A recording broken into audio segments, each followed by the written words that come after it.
Okay, we'll just start with the next point. In first lecture, we have seen some introduction about the operating system, right? Now, today we'll see the operating system components, right? So, there are two types of components. One is the shell and second one is the kernel, right? I think you might have idea about shell programming or not. I don't know. But see, when we see the structure of operating system, I'll just tell you.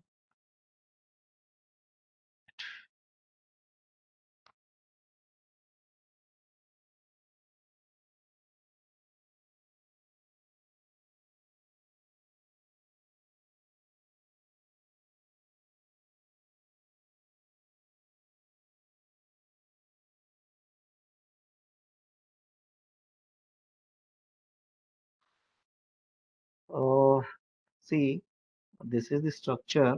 You can say this is a kernel, and outside of this, we have some components.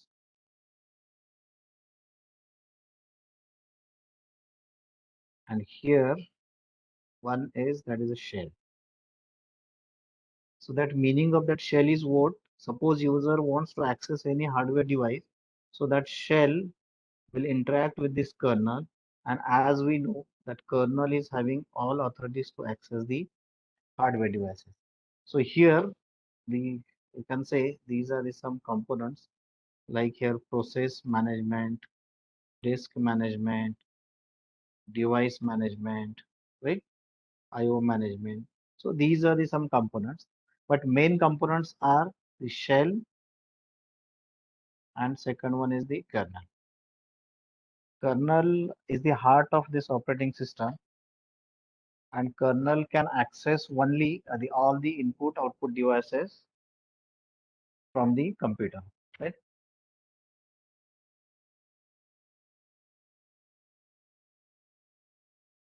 And suppose you want to access anything, so first you need to write that shell script. I think in first lecture I just told you. So if you want to access any device, hardware device from the computer like memory or hard disk or any output device, so we need to access that through kernel or operating system, you can say. Kernel is nothing but the operating system, right? That is the heart of this. And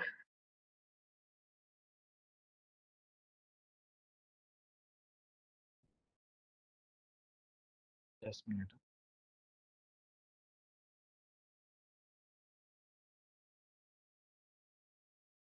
right? So as I said, see, when we consider the kernel, so under that kernel, these are the components we can say again.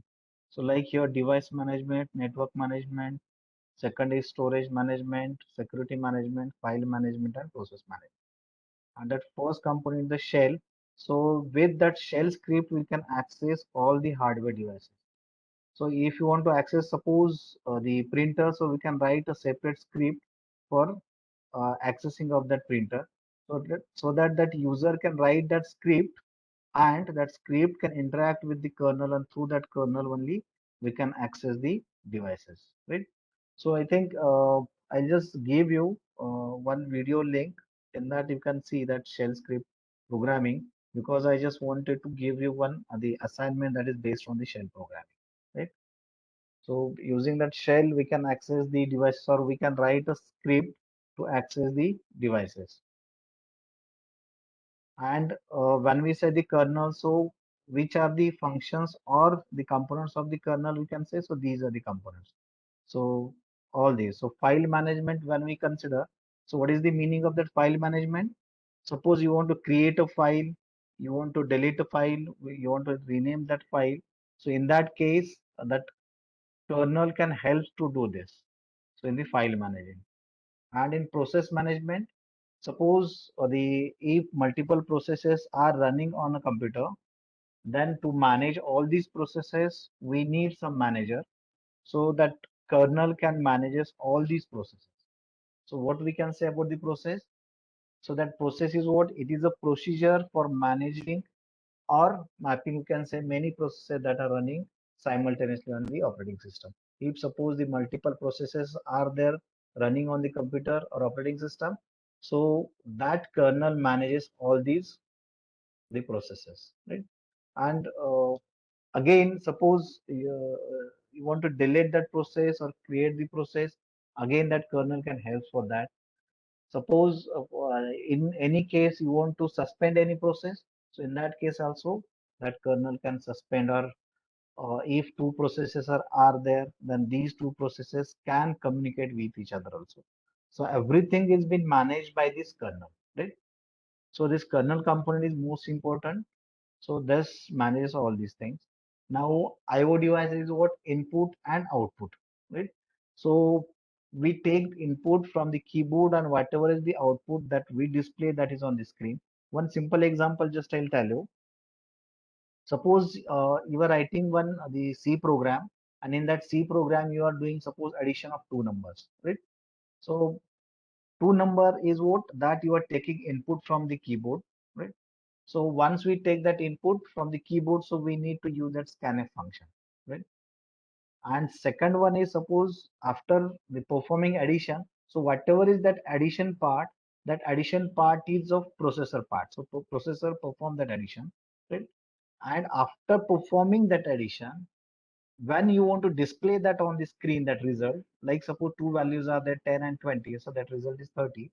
So if you want to display that result on the output device, we use normally that printf function, right? But printf function, that is for the user, that is not for the kernel, right? So for the kernel, there are some system calls are there, but that printf function calls just give that indication or invitation to the kernel, and that kernel execute respective system call so that that output will be displayed on the screen. So to access that the output device, again that kernel uses the system calls, right? Now network management is what? If suppose there are multiple processes or multiple computers are in the network, these are at different location, and suppose the two processes wants to communicate with each other, again that the kernel helps for that, right? So not necessary that same machine is having the multiple processes, but if that processes are on the different location, different computer, in that case again we need to communicate. So in that case, that the kernel comes into, right? Now secondary storage management is what? Actually the secondary storage management uh, is related to your the ROM, that is hard disk, right? So whatever the files we store, delete, or that save, whatever just we do with that hard disk, so that is coming under this secondary storage management, and that is again everything is managed by the kernel, right? So if you see uh, secondary storage and the storage or primary memory. So primary memory is somewhat fast, and secondary memory that not that much fast, because that we know it is having the much space compared to the RAM, right? But to bring that into the primary memory, we need some time. But if suppose any process is there into the memory, so that gets executed very fastly, because that we know to execute any process, we need to bring that to first primary memory and then we can execute, right? Same thing the about the security management also. So as I said, if you are considering that the Windows operating system, so that the Kerberos protocol is used for the security management, and we know they normally on the computer or on the laptop also we provide the security with the password, right? So what is the meaning of that? So any unauthorized person cannot handle or cannot enter into your system. That's why we need to provide that password. Again, internal password is also there. For the processes also we can give passwords, and also if the two processes are there, so these will not interfere with each other, right? So that kind of security again will be handled by the kernel. So in short, just understand. So there are two the types of components. One is the shell and second one is kernel. Actually, I am not taking that shell in detail because this is the very big lecture series for the shell programming. But I'll just tell you what to do about the shell programming also, because I have one link, or whenever I just take that lecture based on the shell, I'll just tell you to join that. I'll consult with your CR and we'll decide time accordingly, so that I'll just tell you the shell, because I just planning to give some assignments based on the shell program. Right? So when I'll just explain you these assignment, at that time I'll just cover the shell part. But at this moment, you just understand only there are two components. One is the shell and second is kernel. And under this kernel, so all these kernel is nothing but we can say that is kind of operating system. And for this, these are for the kernel under kernel, these are the components: process management, IO device management, network management, security storage management. Sorry, secondary storage management, security management, and file management. Right? So these are the some components.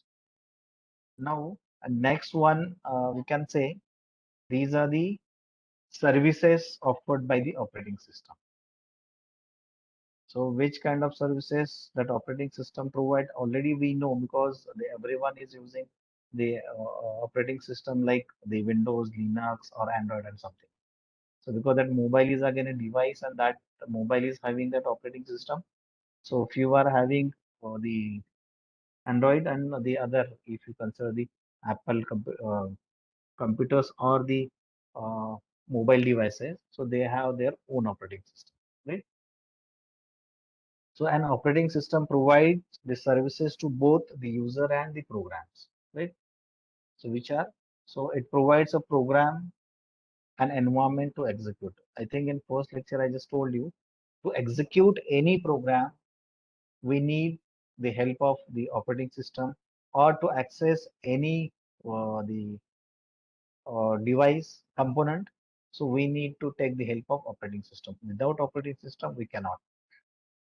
Only the expert peoples can handle this, but I just told you what is the drawback of that also, right? It provides a certain services to program and users of those programs, right?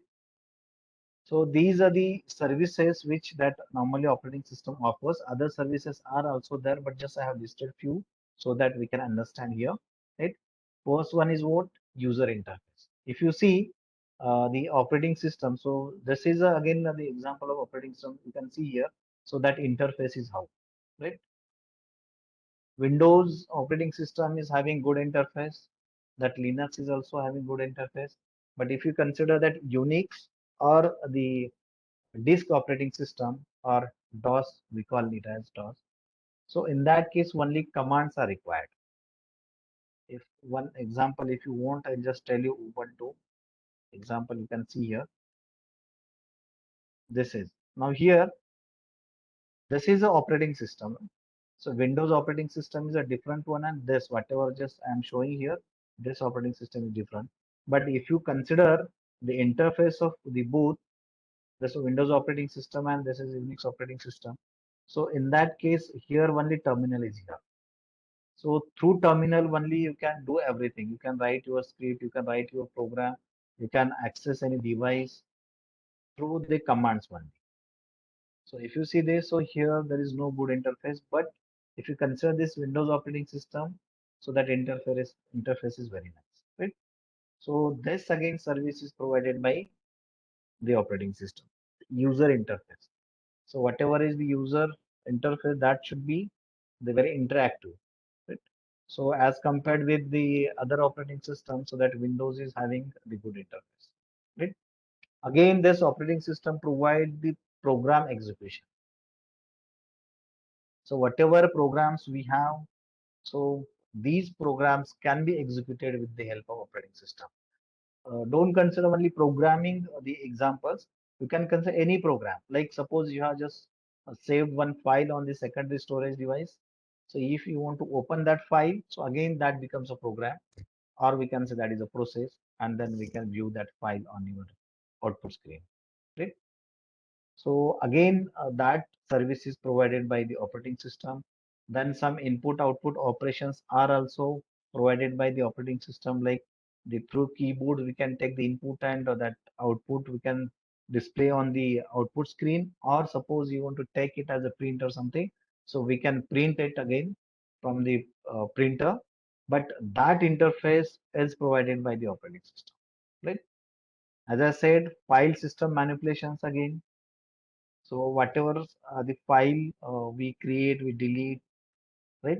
So all these file manipulations can be again provided by the operating system. Now, already I just told you about the communication. This the operating system helps in the communication also. If suppose two the users from the different location wants to communicate with each other, again they can communicate with the help of the operating system. Right? So that is a communication. Again, suppose you are having any programming example or something, and in that case if any error is there, then again that error detection is done by the operating system. So this one, or the resource allocation, as I said, the kernel decides so which resource to allocate to whom and for how much time, right? So that allocation is done by again operating system or kernel, we can say, right? Then accounting or history means what?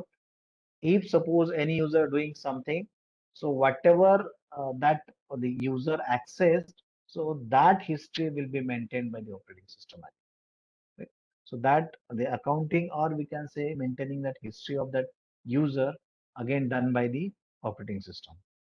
And as I said, protection and security is again for the individual processes, again that there is a security because two processes cannot interfere with each other, or some kind of password security is also given by the operating system.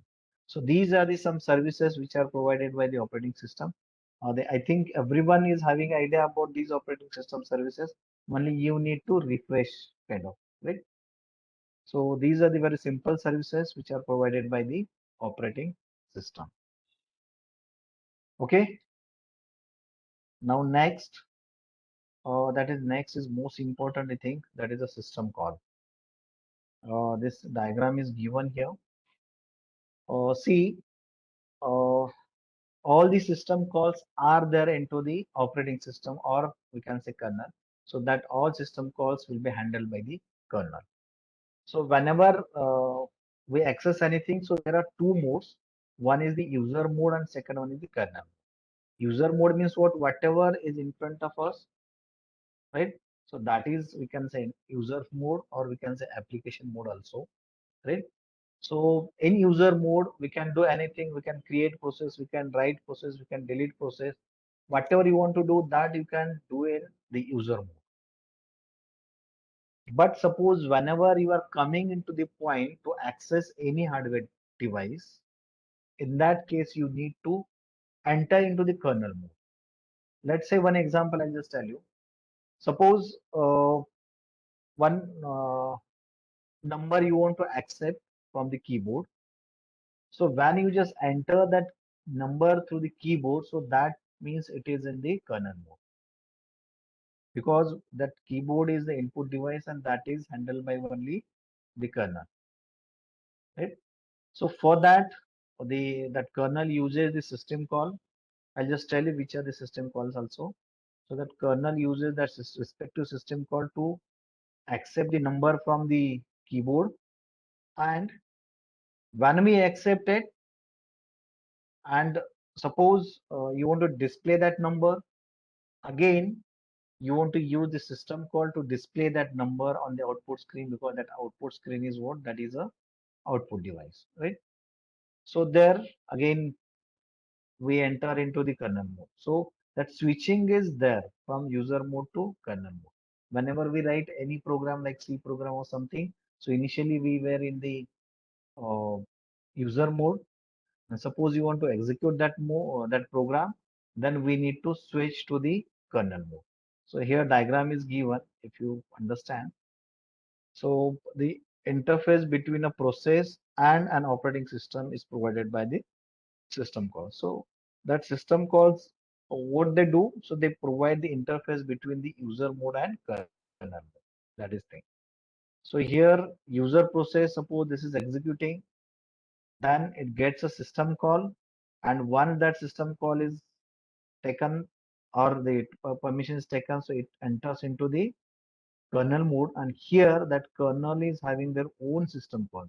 Normally for the Windows operating system around 700 the system calls are there, and for the Linux around 3 or 350 something. Right? So these number of system calls are there in Linux. So it uses its own system call, and after just completing the task of that internal the system call, it returns to the user mode. Right? So this is a simple diagram which I have just given here. Right? But there are again some the types of system calls. Right? Only you need to understand. So to access any device in the computer, we need to use that system call. But actually, in the practical case, that user don't know about that system calls because that happens at the back end.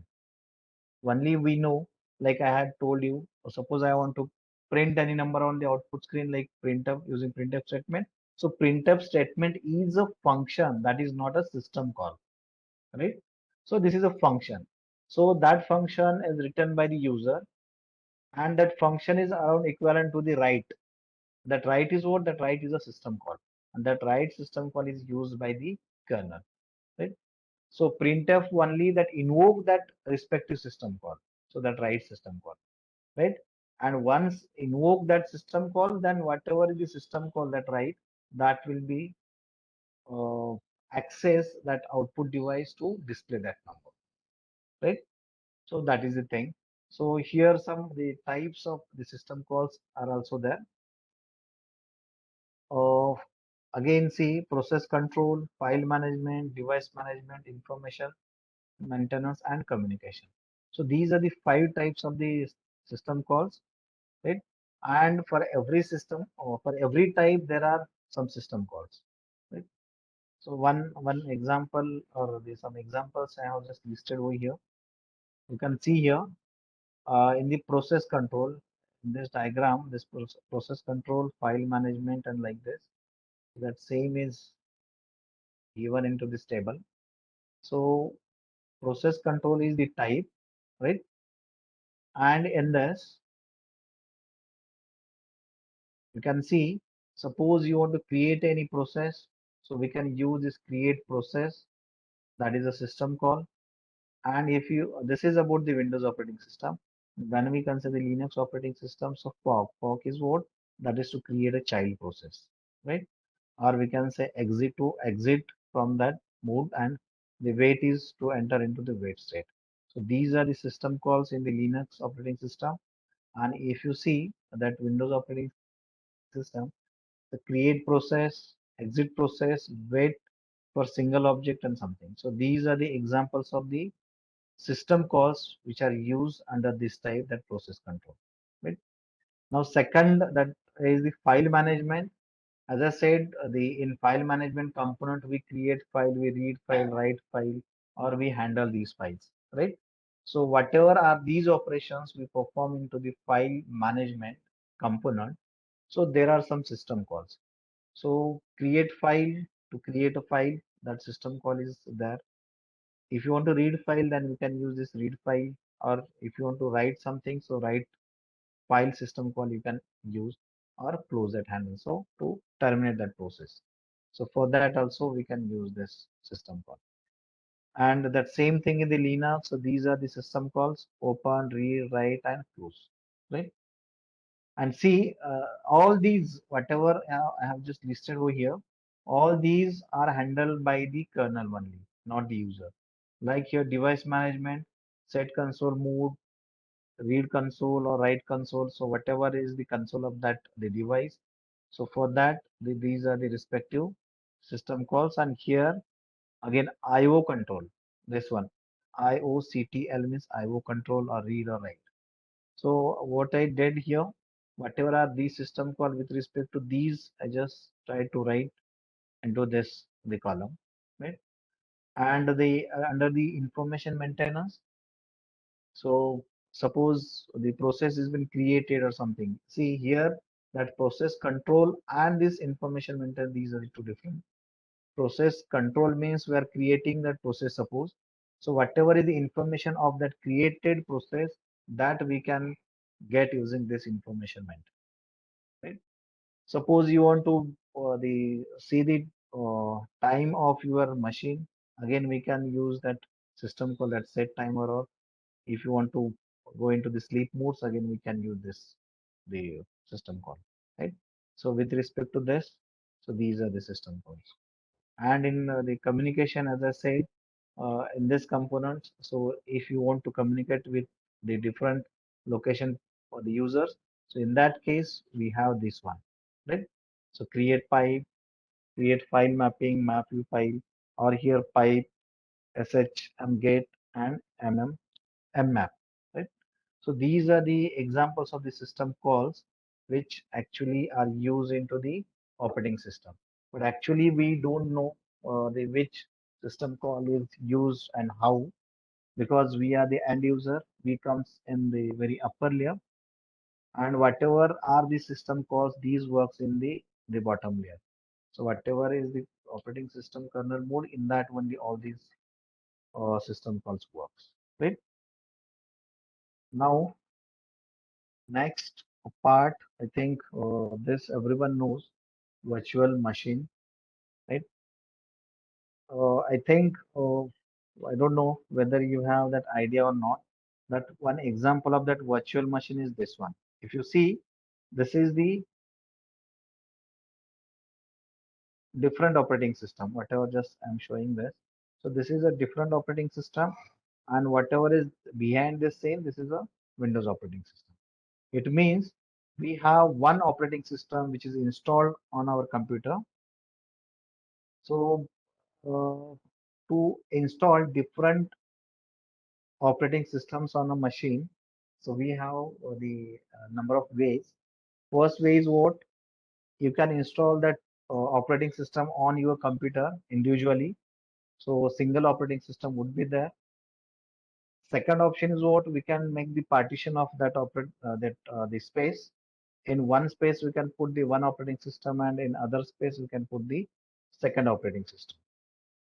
But in both cases, we need time to install again, and whatever is the complete operating system, that replica will come into that. Third one is that whatever is this virtual machine. What we do in the virtual machine, we use the one kind of player kind of thing, right? And instead of just bringing full operating system into the computer, so we just use the virtual environment, right? So that not necessary to make the partition of our computer, or not necessarily the much space on the computer. So here virtual machine is a compute resource that uses software, right? Instead of physical computer. As I said, for the virtual machine, that physical computer is not required. It uses software, one kind of player is there, right?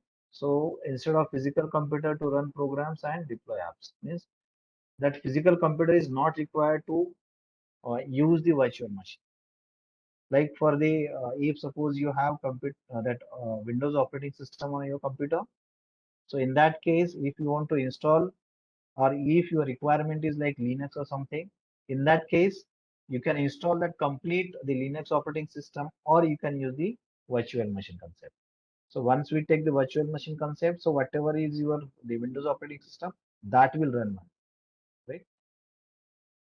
One or more virtual guest machines run on a physical host or machine. This is again most important, because not necessarily only two virtual machines, one is the physical operating system and second is virtual. So not only two, the number of virtual machines we can install on your, right? So if suppose your base is the Windows operating system, and in that Windows operating system, you can install that Linux operating system, Macintosh, or the Debian something, right? So these operating systems we can install using the virtual box. So this is the diagrammatical representation of that virtual machine.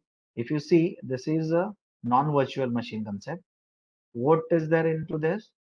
The hardware part is there, kernel is there, and these are the processor suppose. This is the user part, right? So in this, whatever are these hardware, these were handled by the kernel, right? So whatever the concept I just told you, that same way that kernel will handle all this hardware with the request of the user, right? So there is no any other the operating system, single kernel, and that kernel is controlling only these devices available into this. But if you see the virtual machine concept here, so you can see here, hardware are common. Means there is a single the suppose there is a single output screen, single keyboard, single memory, primary memory, and single the secondary memory also. So these are the common, right? Over this, we need to install a virtual machine implementation. This is again common because with this virtual machine implementation software, that whatever are the common components of that machine, these will be handled. And over this, we have three virtual machines, VM1, VM2, and VM3. And see, all these three virtual machines are having their own kernel. This is having kernel, this is having, and this is having. But all these, the three operating systems, so are using common hardware devices. You can see here. So operating systems are different, but hardware devices are common. In this case, if you are using suppose this standalone concept, in this case, if one operating system is there, then again with respect to that different hardwares are required. Again for the other one, again the other hardwares are required. But here the hardwares are common. Only that virtual box is the different. So suppose this is a Linux, this is uh, Macintosh, and this is suppose Debian, right? So these are the three different, or one is the Windows, Linux, and something. So all are using the same hardware, right? As I shown you, this is the best example of this one. This is my the Unix operating system. This is the terminal from that, right? I am just working on the Windows operating system, but parallelly I am just having the second operating system. This one, like you can see here, I can execute the commands, right?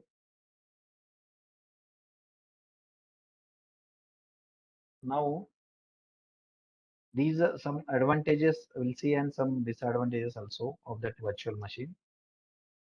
Virtual machines are easy to manage and maintain. As I said, because only this is controlled by the software, right? So these are very easy to manage and maintain. Because if you see the standalone, the operating system, so it requires the much space, and again that complete space will be allocated to that. Virtual machines can run multiple operating system environments on a single physical computer. This is the biggest advantage. On single physical computer, we can run the multiple operating system environments, saving physical space, time, and management cost also. This is again one advantage of this. Again, the next advantage is what? The virtual machines support legacy applications, reducing the cost of migrating to the new operating system. Again, this is the advantage of the virtual machine. The examples are I have just listed. So virtual machine can run on Windows OS, right? And the disadvantages are also there.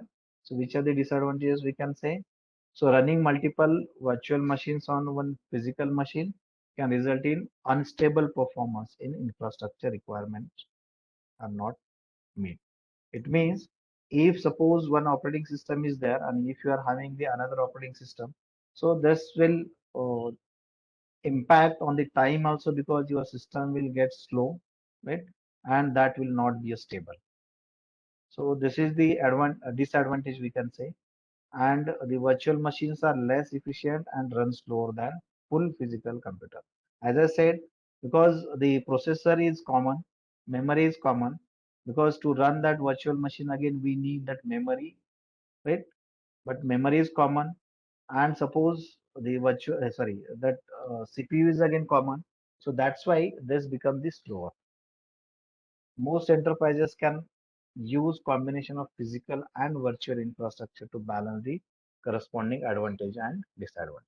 So this is about the enterprise. So most of the enterprise, what they do, so they have the one operating system, and on that operating system, some the virtual machines or virtual operating systems are, right? So that will reduce cost also. So they maintain the advantages and disadvantages of this one, right? So this is, I think, about the machine, virtual machines. So it's very simple concept. So on one operating system, we can have the multiple virtual machines. So on one computer, we can use the environment of the multiple operating systems. So that is the main thing in virtual machines. Right? Now, next and the last one from this is that is the boot sequence. Booting is what? So booting is a process of loading and initializing an OS. When you just start your the laptop or computer, so that boot that operating system starts booting. It means it gets initialized, load into that main memory, and then it gets started. Right. So that booting is what? Booting is a process of loading and initializing an OS. And boot sequence is a order in which a computer searches for non-volatile storage devices containing program code to load the operating system. See, to load that operating system, that program code is required, and whenever we just start our machine, so that the machine search that boot sequence. It means it searches first the non-volatile devices. If you see that memory is a volatile device, but when we say hard disk, that is a non-volatile device. Okay? So the difference between volatile and non-volatile was in volatile, the whatever the data is there, that can vanish after just task completion, or when suppose the machine shutdown or something. If you consider non-volatile, so whatever data we store, that we store as a permanent data. Right? Typically, the Macintosh structure uses ROM as a booting sequence, and Windows uses BIOS to start the boot sequence. Right? Once the instructions are found, then CPU takes the control and load the OS into system memory. So whatever the instructions required to load this, once it is found, then that the CPU, that processor, takes the control and load the operating system into the system memory. So the devices that are usually listed as a boot order option in BIOS setting are like hard disk, we can consider as a booting device, or we can use floppy drive. I don't know you people are having idea about floppy drive or not, but right now no one is using this floppy drive. But the around in year 2000 or 98, 99, at that time that floppy drive was there. Right? Suppose that again floppy drive was used to boot the computer. Right? Then other optical drives, flash drives, these are also we can use as a booting devices. Right? So all the non-volatile, because hard disk is non-volatile, floppy disk again that was non-volatile, optical drives and flash drives are also non-volatile devices.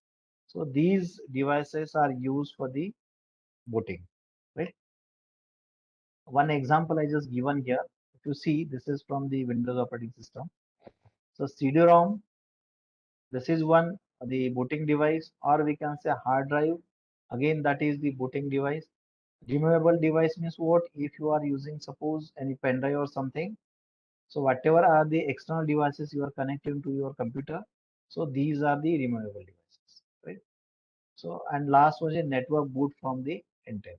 So if you are suppose using the network or the any device, so that also be a booting device. And here the some instructions are given how to handle these and to change that sequence or something. And here also we can give the sequence of that booting also. If suppose that this is the sequence, so first this operating system search the CD-ROM, right? If it is not found, then it will go for the second one, that is a hard drive. Again, if it is not found, then it will go for the removable devices. So like this, that's the booting sequence we can decide.